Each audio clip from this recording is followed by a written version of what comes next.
감사합니다.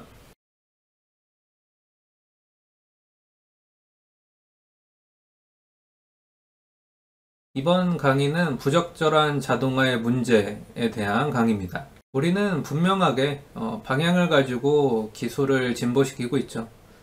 스스로 운전하는 자동차, 또 옷의 색과 재료를 선별하고 자동으로 조정하는 세탁기, 그리고 먹고 싶은 음식을 선택하고 그러고 나면 냉장고, 그리고 의료기록과 협의해서 섞고 가열하고 저으면서 전체 음식을 만드는 조리 가제 도구들을 개발하는 방향으로 나아가고 있습니다. 또 오락 시스템은 여러분을 위해서 음악을 선택하고 흥미있으리라고 스스로 판단한 사전에 녹화된 TV쇼나 영화를 보여주고 여러분의 은행 계좌로부터 요금을 자동으로 인출할 거예요. 또 하고 있을 수도 있고요. 또 여러분의 집은 온도 설정, 잔디에 물주기 등을 떠맡을 겁니다.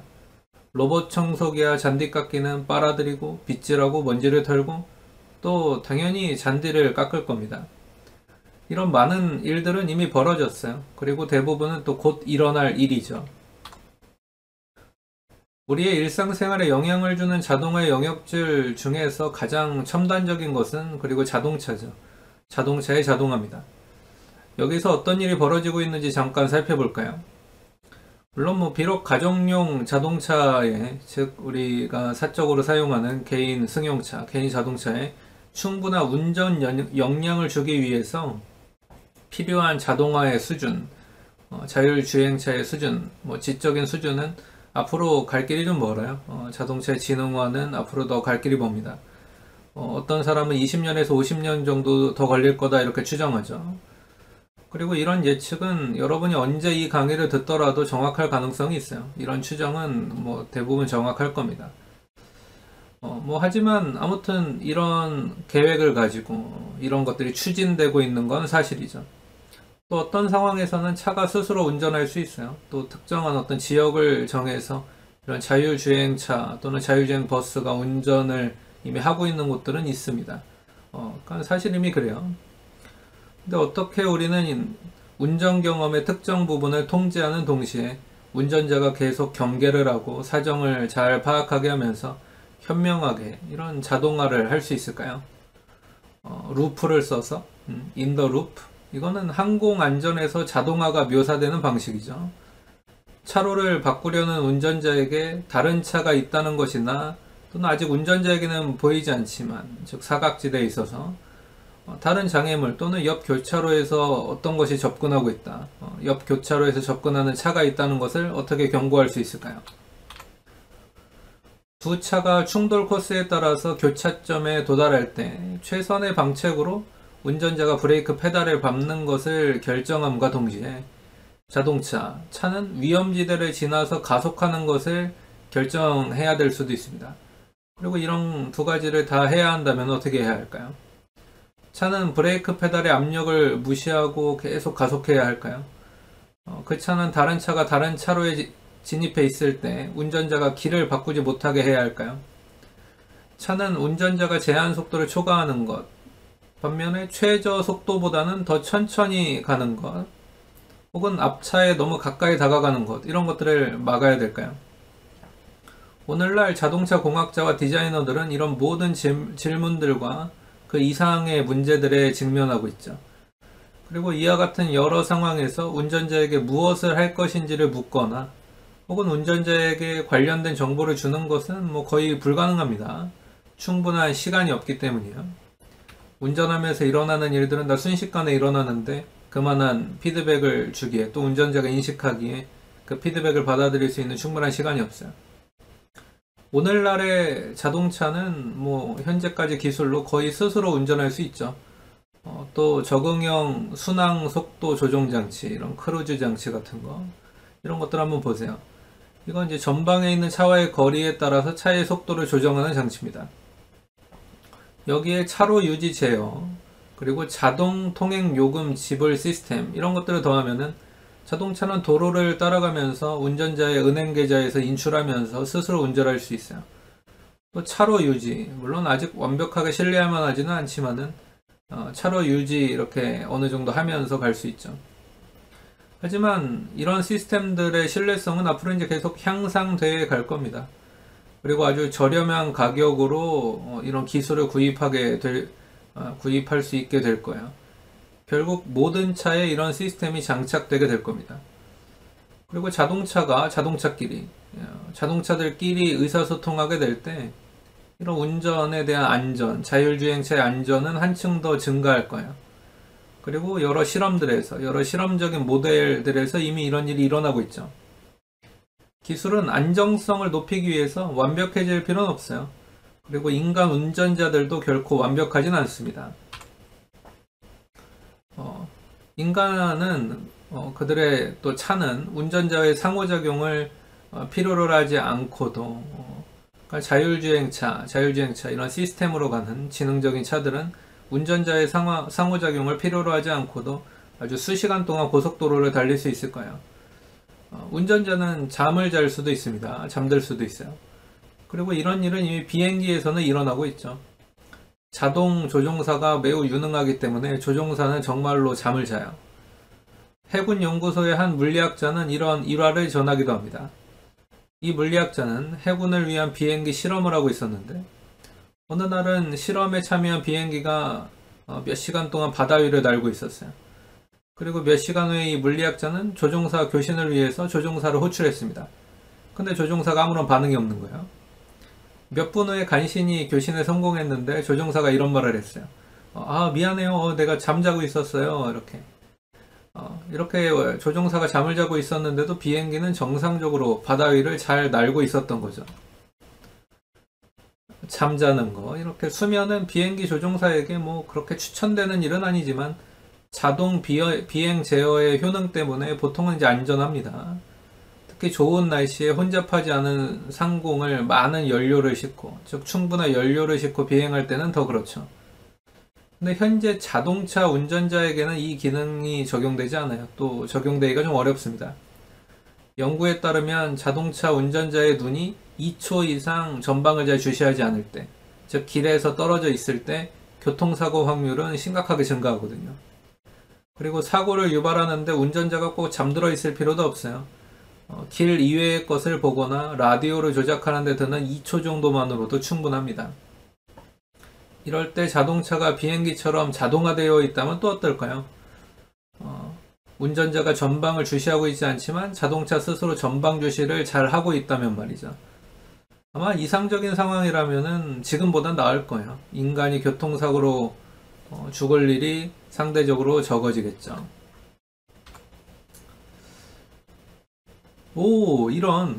우리는 운전자들이 부지해지도록 훈련하고 있는 거 아니야? 이렇게 자꾸 지능형 자동차가 나오고 자율주행차가 나오면은 자동차가 하는 일이 점점 많아지면 뭐 이런 뜻이죠. 운전자들이 주의를 잘 기울이지 않고 부주의해져서 무감각해져서 사고를 더 많이 나도록 하는 거 아니야? 이렇게 생각하는 사람도 있을 겁니다. 또 공학심리학자들 중에서도 이런 비슷한 견해가 존재해요. 공학심리학자와 인간요인 공학자들이 연구해온 여러 전통적인 분야들에서 과잉자동화, 오버 오토메이션이라고 불리는 아주 잘 알려지고 많이 연구된 문제들이 있죠. 또 장비가 좋아서 사람은 주의를 기울일 필요가 없어요. 이론상 사람은 자동화를 감독하고 항상 조작을 감시하고 일이 잘못되면 개입할 준비가 항상 되어 있을 것으로 전제가 되어 있습니다. 하지만 이런 종류의 감독은 자동화가 아주 잘 작동할 때는 하기가 매우 어렵죠. 이미 우리는 주의를 기울이지 않고 있을 테니까요. 또 일부 제조 또는 처리 제어 공장에서 인간 조작자가 어떻게 보면 내내 주의를 기울일 일은 거의 없어질 거예요. 그러면 우리 인간은 주의를 유지할 수가 없게 될 겁니다.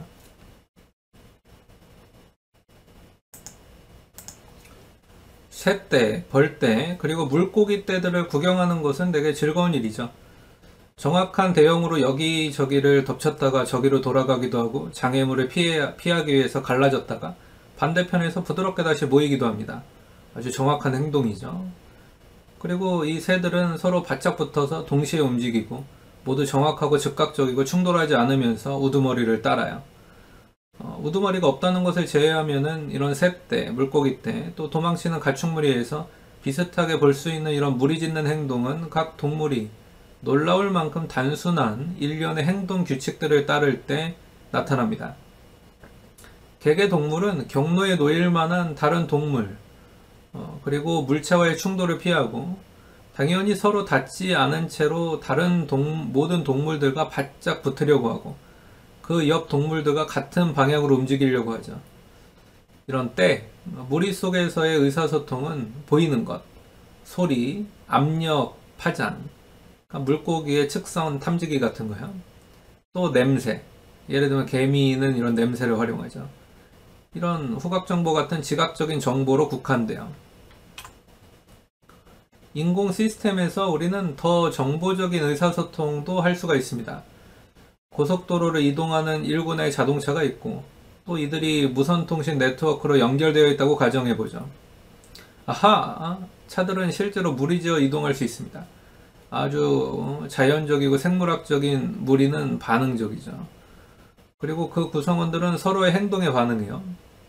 하지만 일군의 차들과 같이 인공적 무리가 예측될 수 있는 것은 차들이 자신의 의도된 행동을 서로 간에 전달할 수 있고 그래서 무슨 일이 일어나기도 전에 다른 차들이 반응할 수 있기 때문이에요. 각 차가 완전히 자동적이고 인접한 다른 차와 통신할 수 있는 한 무리의 차들을 상상해보죠. 이것들은 고속도로를 굉장히 신속하고 안전하게 주행할 수 있습니다. 자기들끼리 많은 간격을 유지할 필요도 없을 거예요. 그 간격은 약 1m 정도면 충분할 겁니다. 지금처럼 뭐 안전거리 30m, 10m, 30m 이렇게 속도에 따라서 줄 필요 없는 거죠. 만일 선두에 있는 차가 속도를 늦추거나 브레이크를 잡으려고 한다면은 다른 차들은 이미 그걸 알고 있을 거예요. 다 자기들끼리 소통하고 있으니까요. 다른 차들에게 이미 다 말을 했어요. 또 말할 수 있어요. 그러면 수천 분의 1초 이내에서 다른 차들도 똑같이 속도를 줄이거나 브레이크 잡을 겁니다. 하지만 인간 운전자의 경우에는 반응할 시간을 갖고 무엇을 해야 할지를 결정하기 위해서 비교적 큰 간격이 유지돼야 되죠. 신호등 같은 데에서도 그래서 앞차들이 다 가기 시작해야 그제서야 출발할 수 있는 거예요. 신호가 빨간불에서 파란불로 바뀌자마자 사실 다 같이 쭉 동시에 이동한다면 굉장히 빠를 텐데 인간은 그렇게 못하죠. 하지만 자율주행차들이 있어서 자기들끼리 의사소통하면 그런 게 되는 거야. 이런 자동적인 무리에서는 반응하는 시간이 수천분의 1초 단위로 아주 짧아질 겁니다. 그 무리에게는 차로도 사실 필요 없을 수 있어요. 결국 차로라는 것은 인간 운전자들이 자동차를 운전할 때 서로 간의 충돌을 피하기 위해서 필요한 것이었으니까요. 이런 무리는 충돌하지 않으니까 자동차들끼리 이제 소통하면서 이루어지는 무리는 충돌하지 않으니까 차로가 필요 없습니다. 또 차로도 멈춤 표시도 또 신호등도 필요 없을 수 있어요. 교차점에서 이 무리는 서로 간의 소통을 통해서 충돌을 피하고 교차에 관한 자신들의 규칙을, 이 알고리즘을 따라서 뭔가 이제 행동하게 되겠죠. 또 이런 자동차는, 지능형 자동차는 속도, 위치를 조절하면서 어떤 것은 속도를 줄이고 어떤 것은 속도를 내고 또 교차하는 교통의 흐름은 서로서로 절묘하게 교차하면서 어떤 차도 다른 차와 부딪히지 않게 잘 조절이 될 겁니다. 그리고 이 때문에 무리의 규칙들은 다소 수정될 필요도 있을 거예요. 교차로에 있는 차는 원래의 차들 대신에 새 이웃을 따라가선 안 된다. 뭐 이런 거를 이제 분명히 해야 되겠죠. 하지만 뭐 이런 규칙을 세우는 것은 그렇게 힘들지 않을 겁니다. 그렇게 힘들지 않은 일일 거예요. 자, 이런 상황에서 이제 보행자들, 사람, 인간 보행자는 어떻게 될까요? 이론적으로는 충돌을 피하는 규칙이 마찬가지로 적용될 겁니다. 보행자는 그냥 거리를 가로질러 걷곤 해요. 무리지어 달리는 차들은 보행자에게 충분한 공간을 항상 남겨줄 만큼 넉넉하게, 그러니까 보행자 우선 규칙을 따른다면 또 속도를 늦추거나 올리거나 방향을 바꾸어서 갈 겁니다. 이는 보행자 측에서 믿을 수 없을 정도의 신뢰를 요구하는, 어떻게 보면은 좀 지금 생각해보면 다소 좀 끔찍한 경험이 될 수 있어요. 과연 이 자율주행차들이 보행자, 인간을 잘 인식할 것인가? 우리에게 달려들지 않을 것인가? 하지만 이론적으로는 가능합니다. 그렇게 끔찍한 일이 아니에요. 자동차가 무리를 떠나거나 무리의 짝들과 다른 목적지로 가야 할 필요가 있을 때는 어떻게 될까요?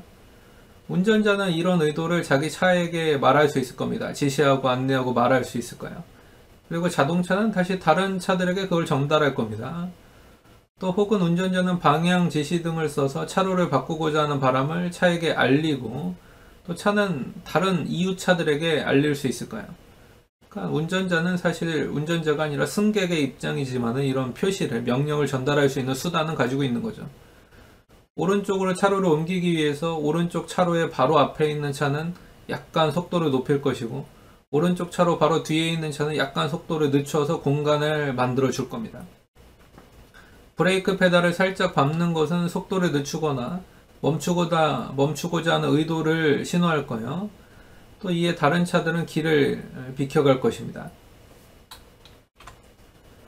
다른 무리들과 정보를 공유하기도 할 거예요. 그래서 한 방향으로 가는 무리는 다른 방향으로 가는 무리와 정보를 공유하고, 전방에 있을 법한 것에 관해서 유용한 정보를 제공할 겁니다. 반대로 차들의 밀도가 충분히 높다면은 정보는 선두차에서 후미차로 뒤쪽으로 조금씩 새어나와서 따라오는 차들에게 사고나 교통 흐름 혹은 다른 관련 운전 정보를 제공할 수 있을까요?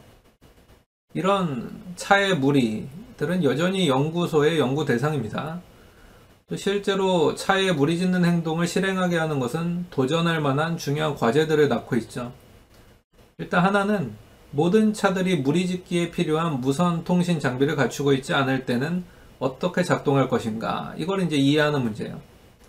다른 하나는 어떤 것은 충분한 자동 제어와 무선 통신 장비를 가지고 있고, 다른 것은 낡은 장비를 가지고 있고, 또 다른 것은 장비가 전혀 없거나 오작동하는 장비를 가지고 있을 때 도로에 있는 여러 종류의 자동차들은 어떻게 처리할 것인가, 이걸 이제 알아내는 겁니다.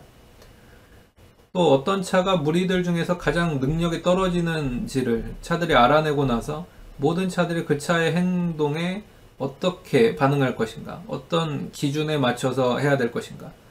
그러니까 어떤 차는 좀 오래되고 노후된 장비일 수 있고, 다른 차는 새 차일 수 있고, 그 중간 정도의 차들도 있을 수 있고, 그런 거잖아요. 또 타이어 마모 정도도 다를 수 있고, 브레이크가 지금 이제 살짝만 눌러도 잘 잡히는 차가 있을 수 있고, 근데 정말 강하게 밟아야 잘 잡히는 차들도 있을 수 있고, 이렇게 차들의 성능이 다 다를 텐데 그거 어떻게 조절할 거냐, 이런 질문입니다. 나아가서 이제 뭐 그 이상의 것들도 있죠. 아주 반사회적인 엔타이 소셜한 운전자들이 무리에 섞여 들어오는 바람에 도로에 있는 모든 공간에 이런 사람들이 채워졌다고 한번 가정해보죠. 그러니까 원래 인간은 이제 운전을 하면 안 되는데 인간 운전자가, 특별히 또 엔타이 소셜한 사람이 막 섞여 들어온 거야. 만약 이 반사회적인 운전자가 모는 차가 훨씬 빠른 속도로 가는 것을 좋아한다면은 모든 다른 차들이 자동적으로 비켜줄 것이라는 확신을 가지고 가속 페달을 밟아서 무리 속으로 막 직진하기만 하면 될 겁니다. 이런 경우에 일탈적인 차가 또 이 한 대라면은 뭐 상관없을 수 있지만은 여러 차들이 있어서 동시에 같은 식으로 행동한다면은 정말 대참사가 벌어질 수도 있겠죠. 모든 차들이 같은 능력을 가지고 있지는 또 않을 겁니다. 어떤 차들은 여전히 수동으로 운행되는 경우 여러 수준의 숙련도가 막 뒤섞여 있어가지고, 또는 혹은 주의력, 졸림, 산만함 수준들이 막 뒤섞여 있어서 실제 운전자의 행동을 고려할 필요도 있을 거예요. 즉 인간이 운전하는 자동차와 자율주행차가 이렇게 섞여 있을 때는 또 어떻게 할 거냐, 이런 문제가 있는 거죠. 또 자동차의 종류도 다 다르잖아요. 무거운 트럭, 이런 트럭은 일반 차들보다 느린 반응시간, 또 막 짐도 싣고 있고 하면은 반응시간이 더 느릴 겁니다. 또 더 긴 제동거리를 보일 거예요. 이 계산 어떻게 할 거냐. 또 차들에 따라서 제동, 가속, 회전 능력의 범위는 굉장히 다양하죠. 이런 것들을 다 계산할 수 있어야 될 겁니다. 이렇게 단점들이 있긴 하지만 무리짓기는 많은 이점을 가지고 있죠. 무리지어 달리는 자동차들, 다 이제 지능형 차일 경우에 서로 매우 밀접하게 이동할 수 있기 때문에 한 고속도로에 여러 차들이 들어설 수가 있어서 교통량 부담이 상당히 줄어들 겁니다. 그리고 더욱이 차의 밀도가 증가하면 정상적인 교통의 흐름, 어떤 속도 자체는 느려지겠지만 무리는 그 밀도가 훨씬 더 높은 수준에 도달하기까지 느려지진 않을 거예요. 또 나란히 접근해서 이동하는 차들은 바람의 저항을 줄이는 데도 도움이 되겠죠. 에너지도 그래서 좀 덜 쓸 겁니다. 아마 자전거 경주 같은 거, 경주 같은 거 보신 분들은 이제 잘 아실 텐데, 사실 이렇게 바람의 저항을 줄이려는 이유 때문에 자전거 경주 선수들은 이렇게 붙어 다니는 거죠. 자전거에 이렇게 이 자전거가 붙어 다니는 행동은 공기의 저항을 그래서 줄여주니까요. 혹시 이제 이런 경주 보시면서 야 위험한데 왜 저렇게 붙어 있을까 이렇게 생각하시는 분이 간혹 있을 수 있는데 그게 이제 오해예요. 이유가 있는 겁니다. 과학적인 이유가 있어요. 하지만은 차들의 무리를 볼 생각은 사실은 이제 차들에서 이런 자전거 경주 같은 일을 볼 생각은 상당히 오랫동안 그렇게 막 너무 기대하고 계시진 마세요. 굉장히 천천히 발달이 이루어질 겁니다. 이 편대, 이 플래툰은 사실 무리와는 또 약간 다른 이야기거리죠. 편대는 단순화된 무리로서 한 방향으로만 작동합니다. 한 방향으로만 일해요. 편대에서 한 차는 바로 앞의 차를 따라가면서 그 속도를 정확하게 흉내내죠. 일련의 차들이 편대를 지어서 이동할 때 첫 차에만 운전자가 필요하고 다른 차는 그 뒤에 따라붙을 뿐입니다. 무리가 갖는 이득의 일부가 마찬가지로 적용될 수는 있어요. 따라붙기를 통해서 차량의 밀도가 증가하고 사용하는 에너지는 감소합니다. 실험 연구들 중에서 일부는 공공고속도로에서 행해진 게 있었는데 고속도로의 통행량이 극적으로 증가한다는 걸 보여줬어요. 그러니까 같은 시간에 더 많은 차들이 잘 원활하게 이동할 수 있다는 거죠.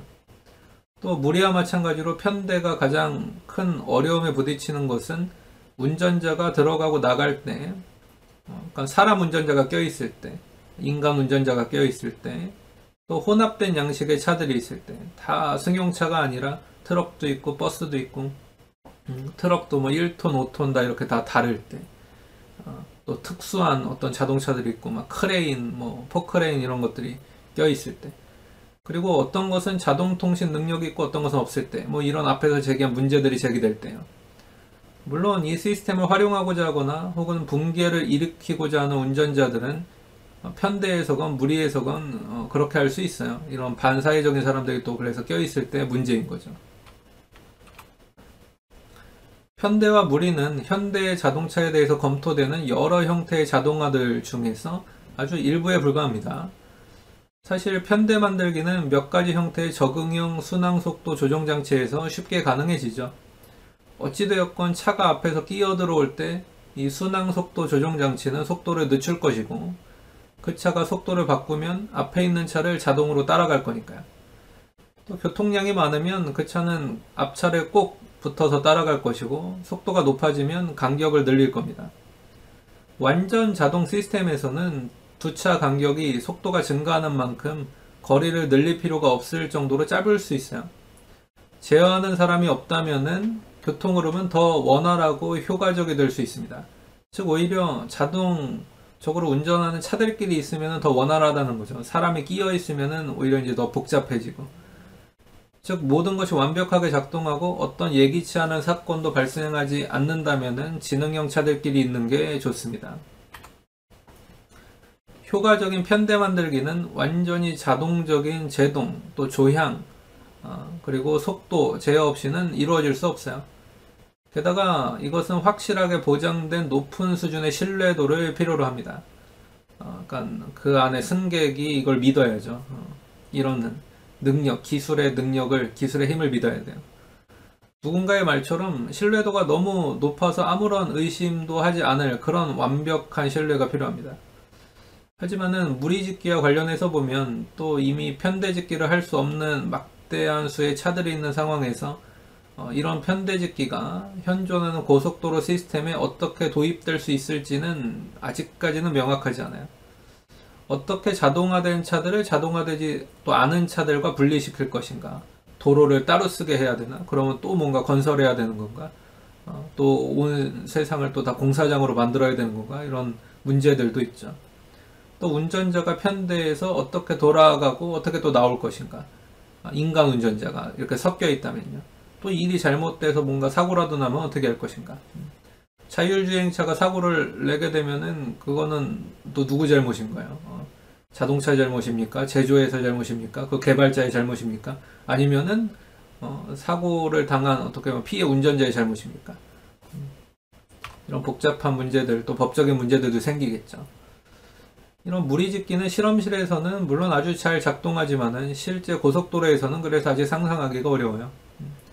편대짓기는 뭐 조금은 더 그럴듯해 보일 수는 있겠죠. 편대짓기를 하는 차들로 제한된 특별차로도 생각해 볼 수 있을 겁니다. 어쩌면 차들이 편대로의 진입 허락을 받기 전에 각 자동차의 통신 및 제어 역량에 대한 장비 점검을 강제적으로 할 수도 있을 거예요. 편대짓기는 교통의 속도를 높이고 또 정체를 줄이고 연료도 절약할 것입니다. 아주 결정적인 제안인 것처럼 보이죠. 물론 차를 안전하게 편대 밖으로 이동시키고 장비 요건을 강제화하는 것과 같은 전환 단계에서 복잡한 일들은 생길 것이지만요. 언젠가 저는 자동화의 현 상태에 근본적으로 문제가 있는데 그것은 완전히 자동화되지도 않고 완전히 수동적이지도 않은 어중간한 또 위험한 중간 상태에 있기 때문이라고 주장한 적이 있어요. 저는 전혀 자동화하지 않는 것이나 완전한 자동화를 주장했지만 현재 우리가 가진 것은 되게 어설픈 중간 정도의 자동화죠. 그러니까 이 중간 단계가 참 문제인 거예요. 또 더 나쁜 것은 이 시스템이 진행이 쉬울 때는 일을 맡다가, 즉 뭔가 쉬운 일에 대해서는 자동화하다가 어려운 일, 힘들어지면은 또 보통 아무런 경고도 없이 자동적으로 하던 일을 포기한다. 이런 게 이제 또 문제인 거죠. 이것은 여러분이 원하는 것과 정반대입니다. 여러분은 쉬운 일은 내가 하고 어려운 걸 맡기길 원하는데 시스템은 자기가 쉬운 일하고 어려운 건 또 인간이 시켜버려요. 이게 지금 현 상태예요. 또 조종사 혹은 운전자가 승용장치의 상태를 잘 알고 있고 환경 및 모든 다른 승용장치의 위치와 조건들을 의식하고 있고 또 더욱이 이런 정보들을 계속 해석하고 반응하고 있다면은 그 사람은 제어 시스템, 제어 회로의 필수적인 부분이 되는 거죠. 그러니까 사람이 빠지면 안 돼요. 그럴 거면 뭐하러 자동합니까? 그렇죠? 상황을 계속 지각해야 하고 취해야 할 적절한 행동에 대해서 결정을 해야 되고 그 행동을 수행하고 그 다음 결과를 모니터링 하는 것이에요.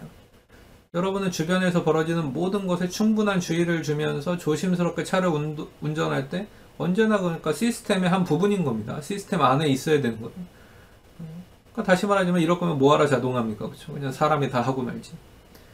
사실 여러분은 요리하거나 세탁하거나 비디오 게임을 할 때도 여러분이 상황을 판단하고 무엇을 할지를 결정하고 또 그 결과를 평가하는데 지속적으로 개입하는 한 회로 속에 있는 거예요.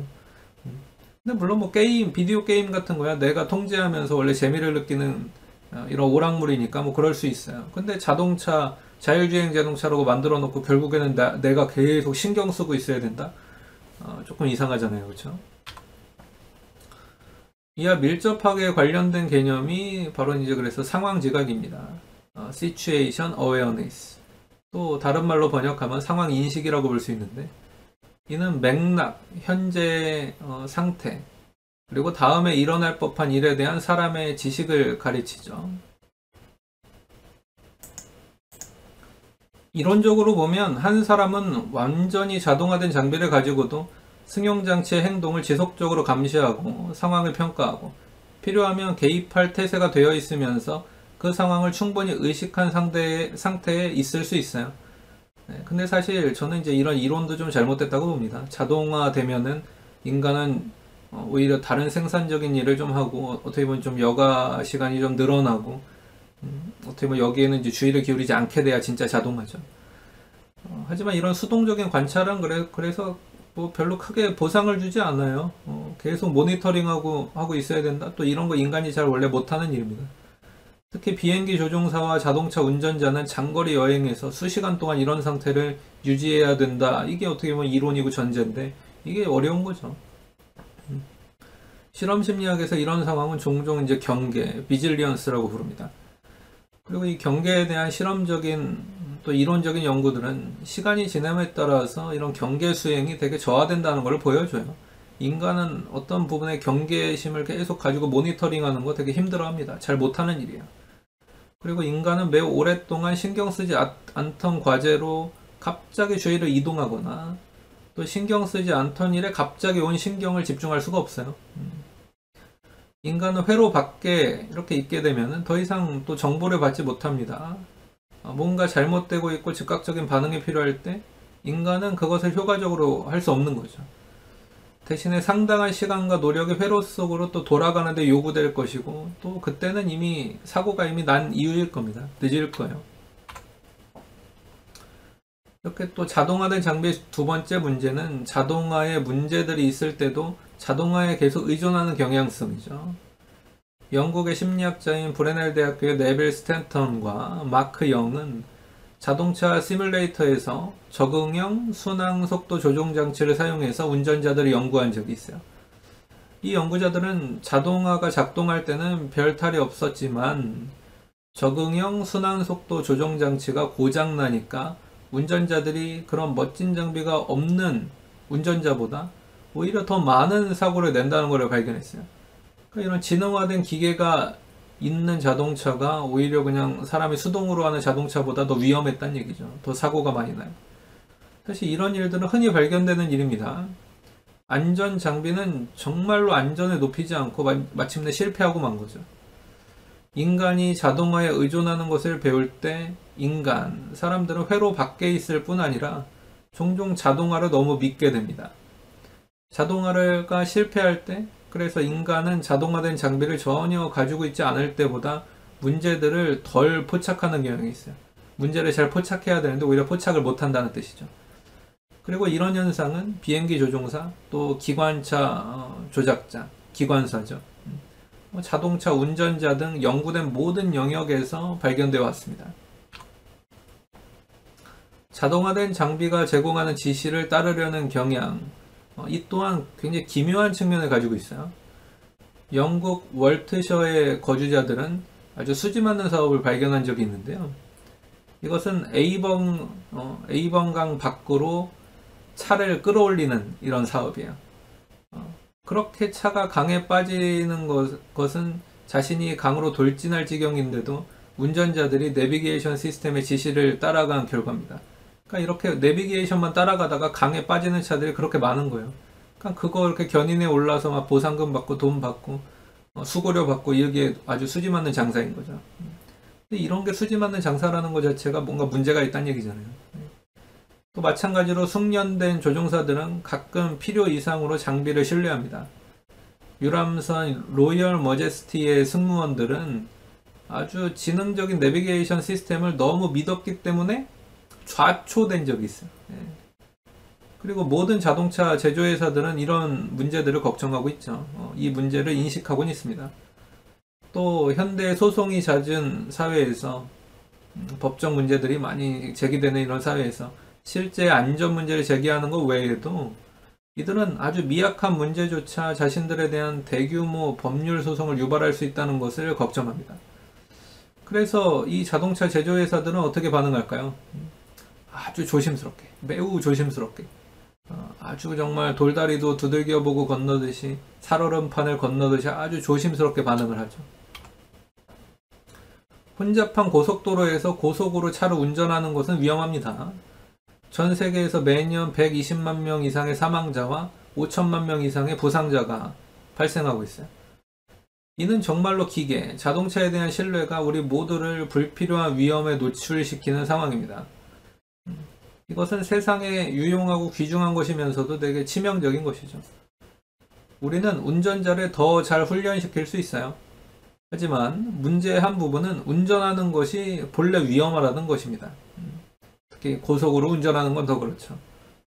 문제가 발생하면 반응할 시간이 거의 없이 급속하게 문제들이 발생해요.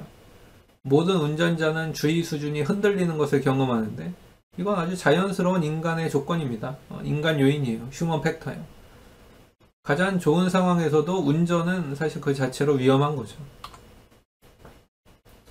완전히 자동화할 수 없다면 그래서 가능한 한 자동화는 매우 조심스럽게 적용돼야 됩니다. 때로는 요청되지 않도록, 또 때로는 인간 운전자가 상황을 파악하고 주의 상태를 유지하기 위해서 실제로 필요한 것보다 더 많은 인간적 참여를 하도록 해야 될 거예요. 즉 그냥 인간이 어설픈 자동화보다는 그냥 인간이 수동으로 하는 게 나아요.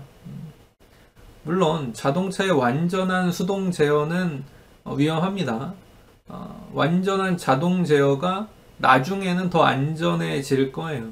하지만 이렇게 완전한 자동 제어가 되지 않을 때 어설프게 중간 단계에서 수동 제어를 다 빼버리고 그래서 수동 제어를 다 빼버려서 인간이 주의를 완전히 기울이고 있지 않을 때 어떤 일이 발생하게 하면 안 된다는 겁니다. 이렇게 완전한 자동화로 가는 전환 단계에서 늘 이렇게 어려움이 좀 생기는 거죠. 이런 상황에서는 단지 일부만 자동화될 것이고 차에 따라서 역량들이 서로 다를 것이고 설치되는 자동화조차도 그 역량이 되게 제한되어 있을 거예요. 운전의 부분적인 자동화가 사고를 줄이는 동안에 우연히 발생하는 사고의 그 규모는 더 크고 더 많은 차들이 관련되고 더 많은 사망자를 내게 될까 사실 저는 좀 두렵습니다. 그래서 기계와 인간의 협력 관계는 언제나 조심스럽게 접근돼야 되고 자동화라는 것은 나중에 좀 더 완전해졌을 때 적용되어야 할 것입니다. 네, 오늘은 이렇게 부적절한 자동화 문제에 대해서 다루어 봤습니다. 강의를 마치겠습니다. 감사합니다.